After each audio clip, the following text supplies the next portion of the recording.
fucking going down a never-ending rabbit hole on fluoride.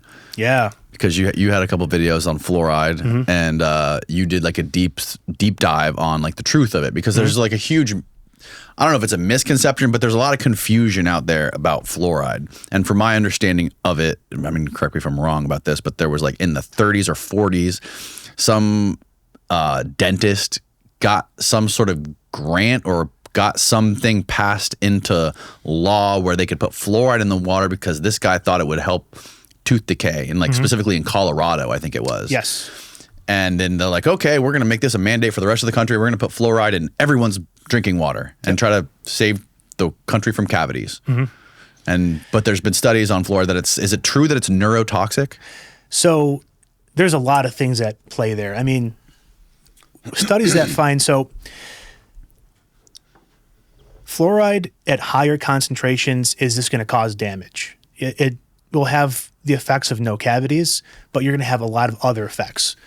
Studies that have said, fluoride is a neurotoxin, or not a neurotoxin, but it damages your neurons and your neurological processes.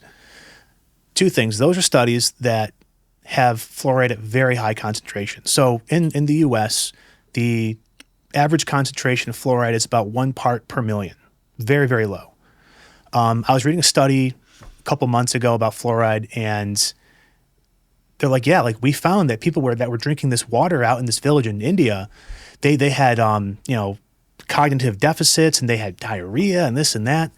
Well, you read through the study, and they had a fluoride concentration of like 7 parts per million. So the higher you go, the worse it gets, or not the worse it gets, but it can cause more damage. If you eat enough potassium, you're going to die. Right. You have enough fluoride, you're going to have bad effects. Right. But the genesis of fluoride, I mean, is really interesting. So there was a dentist named Frederick McKay out in Colorado Springs, and he noticed his patients in this village or this town that were near a mining operation had, like, it was called Rocky Mountain model teeth, and their teeth had like a brown tinge to it. And he's like, this is really weird that they have this brown tinge, but these people have no cavities. Like they're good. Whereas people outside this region, they had clean white teeth, but they had cavities. He's like, there's something going on here. And there was a company that was mining aluminum from the mountains nearby, and they discovered that they were injecting or liberating fluoride into the water, and they were drinking the water. And it was very high. It was like 13 parts per million. It was very, very high. They're probably very sick too. But that's why they had that intense brown staining. And people don't understand why fluoride is in the water. They just know, like, oh, it's there because the government put it there. It's to make people, stupid, and couldn't be further from the truth. So, well, I mean, George Bush's speech was pretty sinister. It was pretty scary.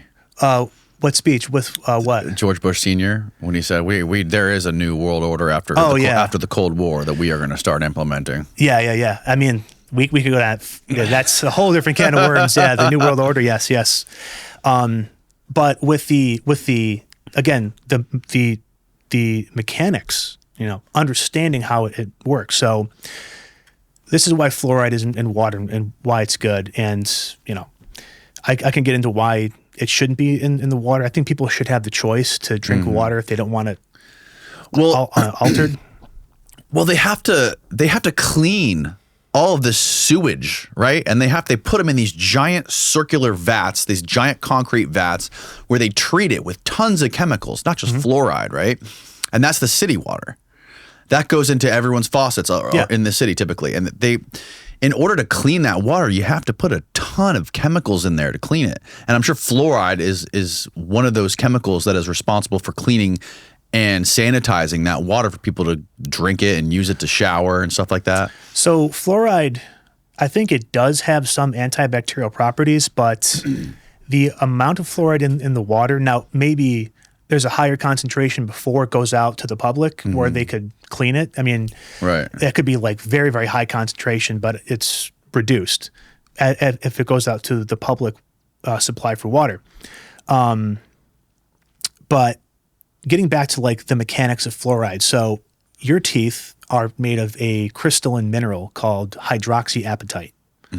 And it's a crystalline structure of calcium. That's why you need calcium for your bones, phosphorus and hydroxy, which is an OH molecule, hydrogen and oxygen. And hydroxyapatite will dissolve when exposed to acid over time. And it'll break down from erosion, just eating and stuff, and it just decays. So that's why you need to intake calcium and phosphorus in your diet to replenish the hydroxyapatite.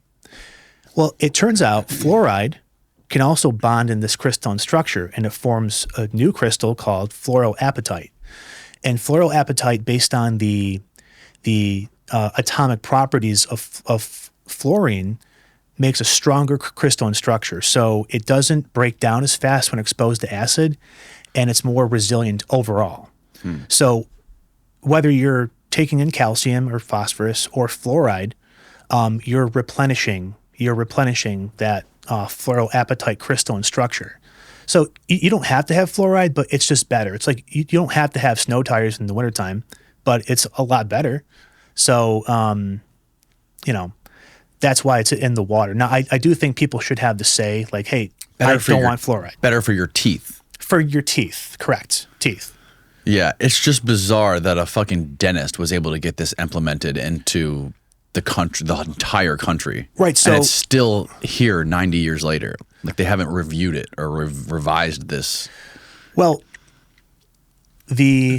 from discovery to application was a long time. It wasn't like, hey, we found fluoride, put it in the water, boom. It was around 30 years before people were like, let's do this. Really? Yes, the first time water was fluoridated in the U.S. was in 1945 in Grand Rapids, Michigan. And before that, so McKay made this discovery, and of course you have the peer review process, and people are like very skeptical, yeah, sure. So there was a department of, I don't think it's in existence, Department of Public Health of Dentistry or something, but they commissioned a 21-city study where they went to 21 different cities and checked fluoride concentrations as opposed to low fluoride concentrations. And they found like this is consistent where people have fluoride in the water have lower cavity amounts than people who have no fluoride. And so it was over 30, 40 years. Like, if we're going to put this in the water, this has to work. And so that's what they did. There was a very long study. Right. So, lots of people were skeptical. Like, no, this is madness. Put fluoride in water? What are you nuts? Like, put chlorine in water? Right. Right. And it's not. How about just brush your teeth? How about that? Right. Yes. Yeah. I mean, you could just do that. There's fluoride in your toothpaste. Yes. Well, I brush with non-fluoride toothpaste. Oh, really? Yeah. Really. And you know what? Like, at the end of the day, you don't have to have fluoride. Like, you'll do just fine. Right. It's just it's better. It's not necessary, but if you want it, it's fine. Wasn't there? How many studies did you look at involving fluoride and drop in IQ? Gosh, maybe 2 or 3. 2 or 3. Yeah. And what were the studies were on rodents, or were they on humans? These were on humans. Oh, really? Yes, yeah. And most of the studies, just by nature of what was available, a lot of the studies came from China and India. And a lot of the people that they sampled were near industrial activity. And there was one study, I think it was either in China or India, but there was a village or a town of people, and they found high fluoride concentration, and they're like, yeah, this is causing cognitive issues. And it was high, but there was also arsenic in the water as well from the industrial processes. There's high levels of phosphorus, and arsenic is a toxin. Phosphorus, if you have too much, can cause problems. So we're really kind of saying, like, yeah, there's fluoride, but there's also other things as well. So, it depends. If you're looking for High concentrations, you're going to see problems. You're looking for low concentrations, you're not going to see problems. So. And wasn't there also a study that basically looked at every single country across the world and found that the countries with the highest levels of fluoride in their water had the same number of reports of cavities as countries that had tons? There was countries with tons of fluoride compared to countries with little or no fluoride. Yeah, same amount of cavities. Right. So with people, with studies where they had, I'm not sure if it was high amount of fluoride, but it was probably like the therapeutic dose. And this is kind of the humor behind it, is that they found that countries with therapeutic doses of fluoride in countries that didn't have it, generally people were like roughly the same. Right. Fluoride is not going to stop you from getting cavities. I mean, I've had cavities. I drink fluoridated water all the time. It's just something additional to help. It's by no means like this magic bullet that's if you drink fluoride, you're never going to get cavities. If you have high fluoridated water, black tea has a lot of fluoride in it. Oh, interesting. Yep. And if you drink lots of black tea, higher fluoride, you'll have lower chances of cavities. But it's like it's an additional thing to have. But I mean, if you would say fluoride stops cavities, like that's not true unless it's really, really high. You said that the few studies that you did look at that correlated fluoride to a drop in IQ, they were bullshit. No. So if you're doing a study based on 1 parts per million, which is what we have in the U.S., that doesn't cause any issues. 2 things, 2 caveats. High fluoride concentration can cause issues in developing children, and specifically infants. So even with an infant, if the mother is drinking lots of like black tea, higher fluoride, that can actually cause issues. And they've done studies where they found infants that were in regions with high fluoride concentration, or their mothers had a diet high in fluoride, lots of tea. I think certain vegetables, I think carrots, I could be wrong on that, but certain vegetables have lots of fluoride. They found that children that had, while developing, lots of fluoride did have cognitive issues. So it's more of a concentration issue than it is the actual fluoride. My next video is on microplastics. Oh, really? Yeah. I did a whole deep dive on that, and like we're all screwed. Like we are legit screwed. Everyone, like I read a couple studies where they took sample sizes, or not sample, they took samples from people, fecal sample, blood samples, urine samples, and everyone in these studies had some degree of microplastics in their body. And most of them are entering through not ingestion, but inhalation. And your lungs is the biggest, reservoir for these plastics. And they're going in and they're staying there. They're biopersistent. Your body cannot break it down. Right. And they're beginning to draw parallels with increases in autoimmune diseases and cancer. Absolutely. Because what these do is they're toxic. They're toxic to cells.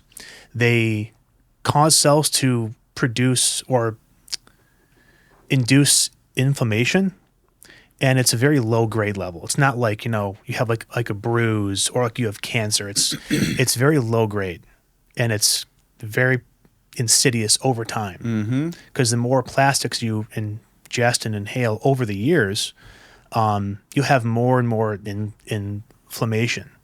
And they're beginning to wonder if the parallel between cancer and autoimmune diseases is with microplastics. And they're like thinking, yeah, it's probably the case. Well, it's definitely what she lays out in her book, how it is like very, very clear that it is creating a huge drop in male fertility. And that's why, the birth rate around the world is plummeting. People can't have kids like they used to. And there's another crazy study that's a part of it where she found a way to measure how much people were exposed to these phthalates and these microplastics during the gestation period, and but before these kids are born. After they're born, they did a study where they measured what's called the AGD, which is basically the gooch. It's the distance between your asshole and your ball sack. Yeah. So the shorter that distance is, the more you were exposed to these phthalates and these microplastics, and the more of it that you have in your blood. Wow. And that it's like, and that's directly correlated to your sperm count and your testosterone level. Yeah, it must interfere with some kind of like process of development. You know? Jeez, wow.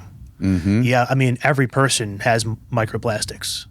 Period. And one of the best ways you can avoid microplastics apart from the obvious, like drinking out of like bottled waters and like using them for all your food and all that stuff, is taking your shoes off outside, not bringing your shoes inside, because your shoes, when you're walking around in the street or anywhere out in the public and you bring them in your house, they bring in a ton of microplastics. Going to what you said, a lot of it comes through inhalation. Yeah.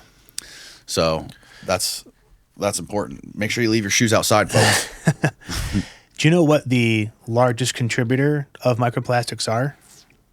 I bet you'll never guess. The largest contributor. It's not like an industry per se, but it's like a product, sort of. Not bottled water? No, I mean that's definitely one of them, but the highest is actually car tires.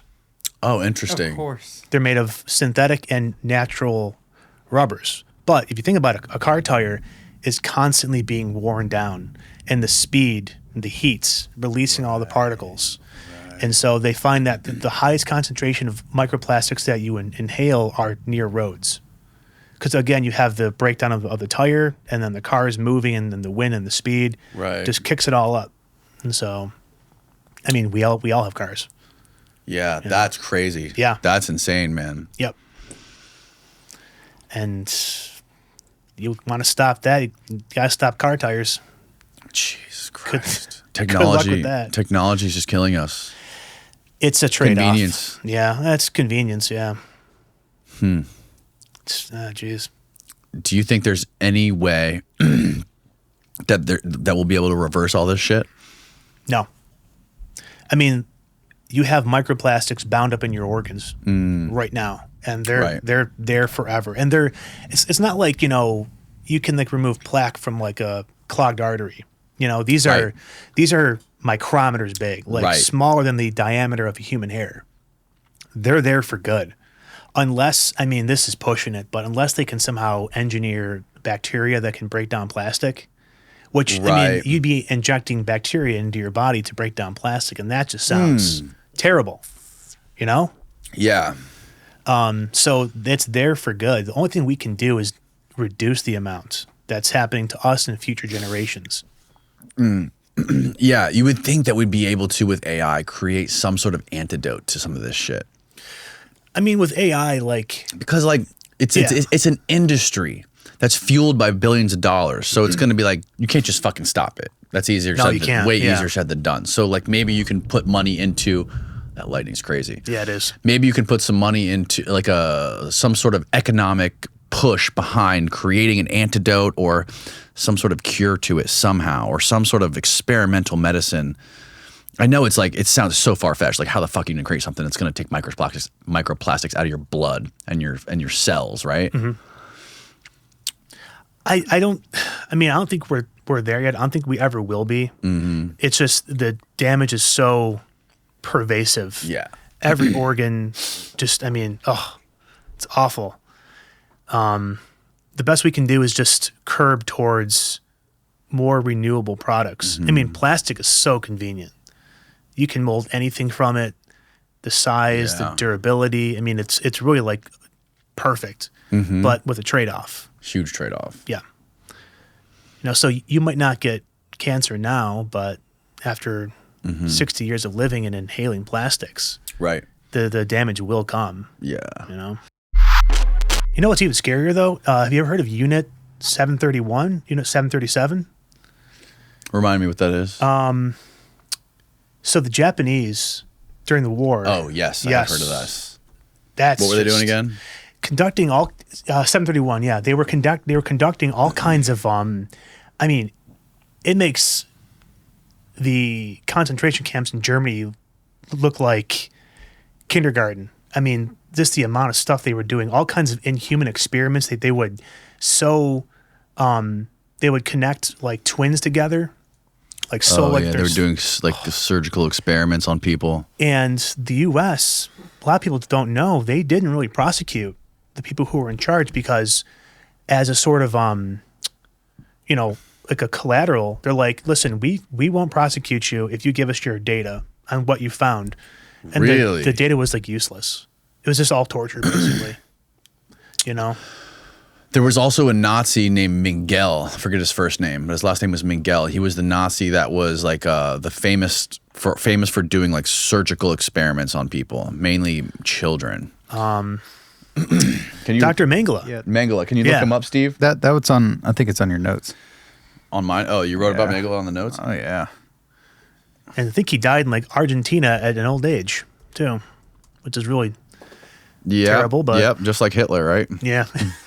But everyone, there's a theory that thinks Hitler escaped to. I mean, we know a lot of them escaped to Argentina. Yeah. Oh gosh. Okay. But So we don't have the. Angel of death. We never had like any body of Hitler, right?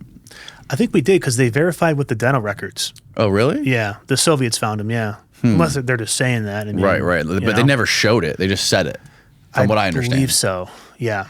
Because his bunker was like torched. Mm-hmm. So it was just, that's how they used the dental records. Yeah. Right. Yeah, Mengele. So they were doing human experiments. So there's a theory out there. Well, it's not a theory. It's going back to this lady Annie again. Another one of her books called Area 51. She writes about the Roswell crash, the flying saucer that crashed in Roswell. Yeah. In, I want to say it was like 47, maybe late 47, July of 47, I believe it was. I could be wrong. She interviewed a guy who worked for, he was an engineer working for some covert American Cold War organization doing experiments and like testing like anti-gravity and doing all kinds of crazy experiments on shit. And he was he knew all about the Roswell investigation and like what it was all about. And he told Annie under anonymity for her book that the flying saucer that crashed was a World War II engineered machine that was created by the Wright brothers. And the two aliens that were in there were not aliens. They were children that were surgically deformed and altered by Mengele, sent over by Stalin to crash land here. They were like drone piloted by Stalin with these kids in there, and they were crashed here purposely to like create some sort of chaos in the U.S. and to sow panic, like panic across the nation that there's an alien invasion or whatever. And she asked him, she goes, well, if this is true, why would they hide this? Because if you just told the public that the Russians did this horrific shit, it would just make the Russians look bad, not us. And his answer was because as soon as we found that, we started doing the same exact thing. I've never heard of that before. I mean, that's Not many people have. This guy sounds a bit left field for me. Well, there was also in the 70s and 80s, there was experiments done on the East Coast. There was a school for like children with Down syndrome, I believe, or like children with cognitive disabilities, where they were doing experiments on them. And I think Bill Clinton eventually shut it down in the early 90s. Can you find that, Steve? yeah. What? Okay. So Clinton. Type in Clinton and then type in disabled children experiments And where was this taking place? on the East Coast of the U.S. I want to say it was in New Jersey. Oh, What the hell is that? Oh, it's an actual link. I thought it was a corrector. Fact checking Clinton's story of meeting disabled children. Keep going. No, that's not it. It's not meeting them. This is a fucking way more sinister than Spotlight that. disability activists. Statements assigned. Yeah, it can be kind of tough. They do a Keep lot going. of kid Human activism. radiation experiments. Is that it? That might be it. Click on it. Might be like post nuclear war testing. Yep. It was Cold War shit. Where the fuck's what's the that? article? Oh, Why? Is it paywall? No. Oh. No, it's Bill Clinton. Okay. President Bill Clinton commented on the final report on human radiation experiments conducted by the federal government between 1944 and 1974. The government failed in its duty to tell the truth and protect citizens. The president promised compensation for the victims of these experiments. He also offered a formal apology to the survivors, their families, and to all American people who must be able to rely on the United States to keep its word, tell the truth, and do the right thing. As an additional measure, President Clinton signed an executive order instructing every agency of the federal government which conducts, supports, or regulates research involving human beings to immediately review their procedures and report back by the end of the year. The president also created the Bioethics Advisory Commission to supervise such research. He hopes the commission will ensure the government never again strays from basic values of protecting and being truthful to its people. They were doing fucking radiation experiments on kids, dude.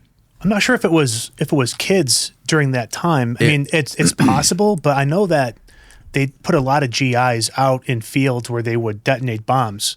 There's a very famous video of GIs in like a trench, and they detonate a bomb. You can see like the smoke streams.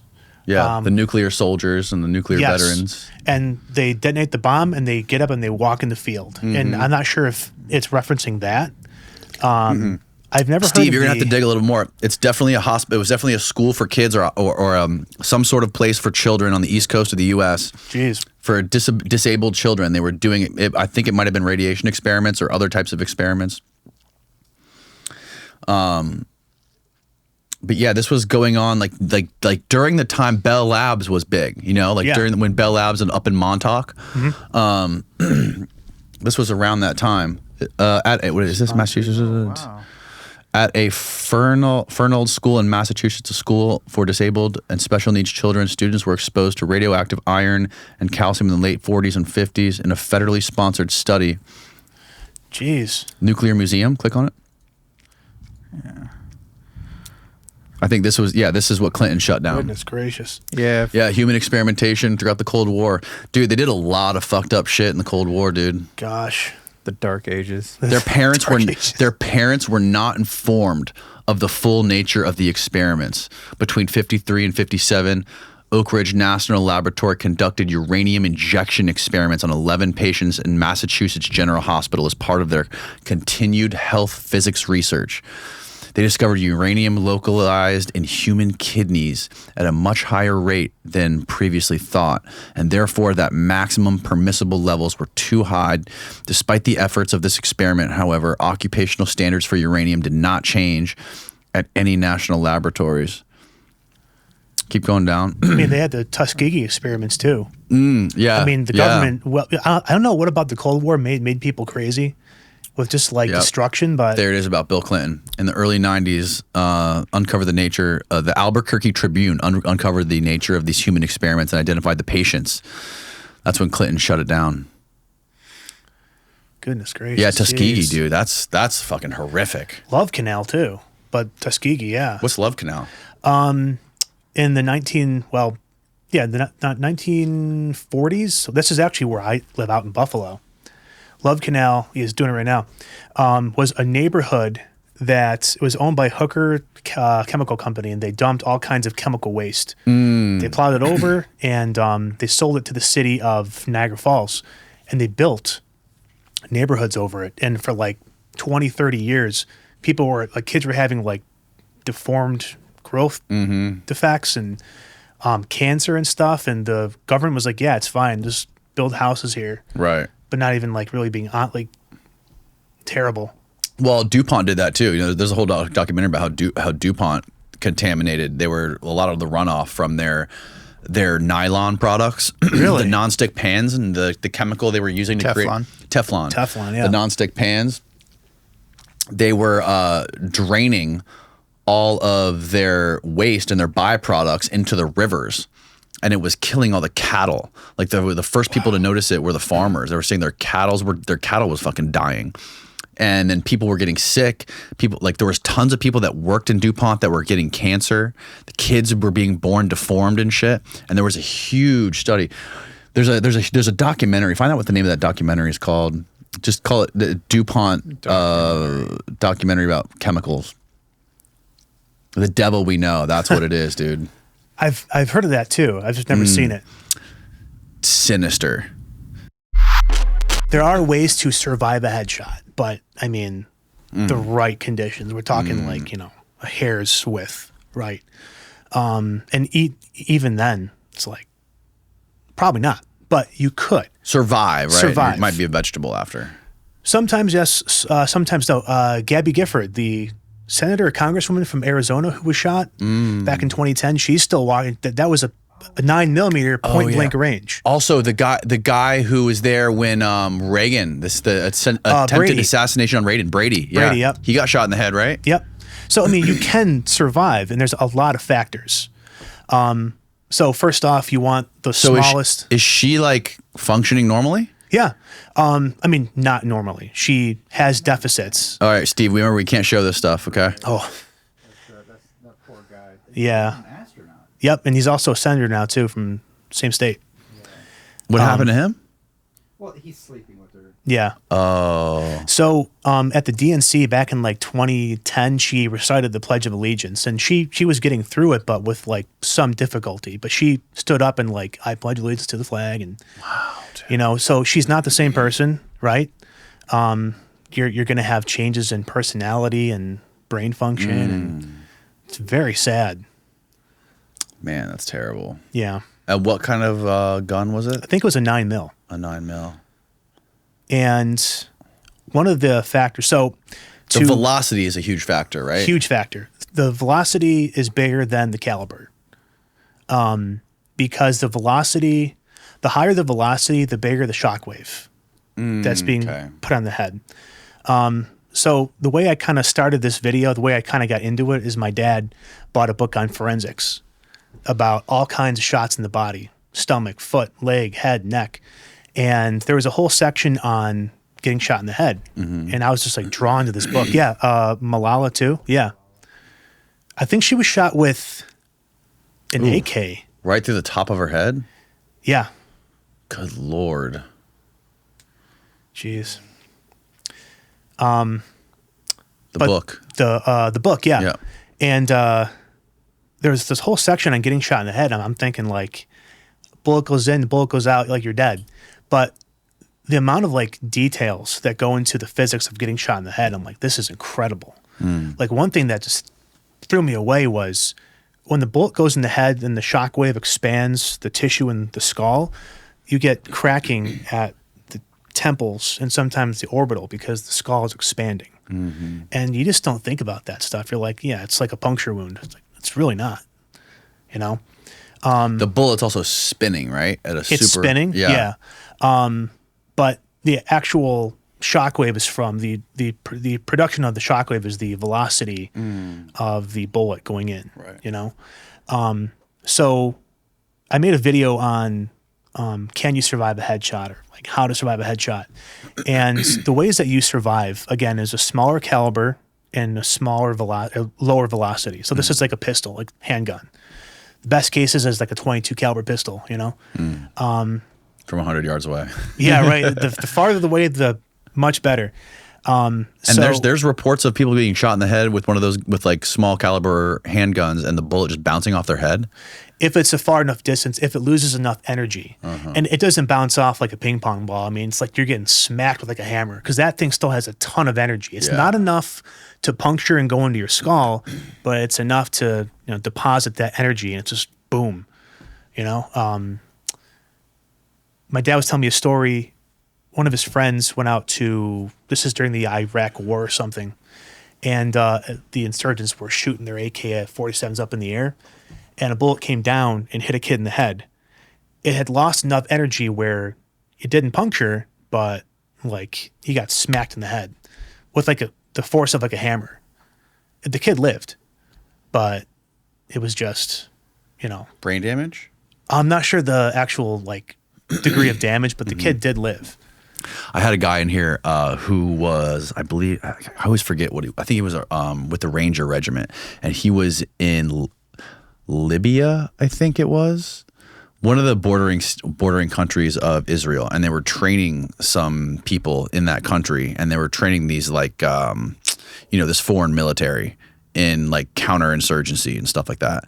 And they were doing a drill, and one of the people from the group they were training did this stupid thing where he took his assault rifle and just started like sweeping the ground, like like that.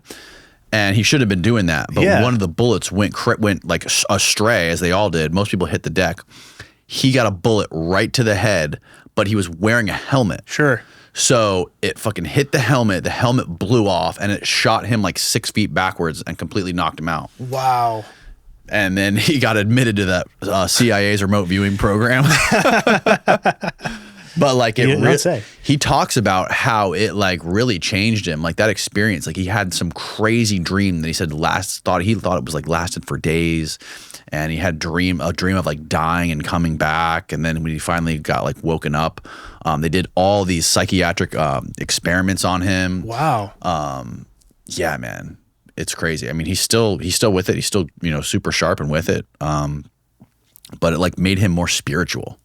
Wow. Yeah. Well, near death experience. Right. For sure. Yeah. Jeez. But like a direct hit from a bullet from an assault rifle to the helmet. Like that's did it pierce the helmet? No. Like did it really? Maybe it did. Slightly, or maybe it slightly. It didn't. The bullet never hit his head. I think it might have pierced the helmet, but it somehow blew the helmet off and like was a concussive hit Sure it was. to him and just knocked him back like 6 feet. Gosh. Wild. Yeah, I mean, man. it's still very lethal. I mean, you could have cracking of the skull, and just the concussion, your brain bouncing back off your skull. Yeah. Jeez. Gosh. But yeah, to survive a headshot, again, lower caliber, smaller velocity. Big thing is the hemispheres of the brain. Gabby Gifford and a couple other people I'd mentioned in the one video, most of the bullets had gone through one hemisphere. And this has to do with connectivity in the brain. If you cross two hemispheres, if one hemisphere is damaged, you have the other to kind of compensate. But if it goes through both, first off, you're losing both sides. So that's a deficit there. Also, if you cross the hemisphere, there's a good chance, first off, you're going to break connection in the brain. There's a lot of connection between the left and right hemispheres. Yeah. And so even if, you have a bullet that goes through one hemisphere and kind of goes through the other, if it breaks enough connectivity, it can't compensate, But a big thing is if you have a bullet go through both hemispheres and it hits the amygdala, the brainstem, the hypothalamus, it's over. I mean, those are like your most primordial sections of the brain that keep you alive. Those get hit, you're out. You're done. Period. But if one hemisphere, this way or like kind of diagonal, you can live. I mean, I wouldn't ever say, hey, like, let's try it, like one hemisphere, boom. But it's just you have better chances. So.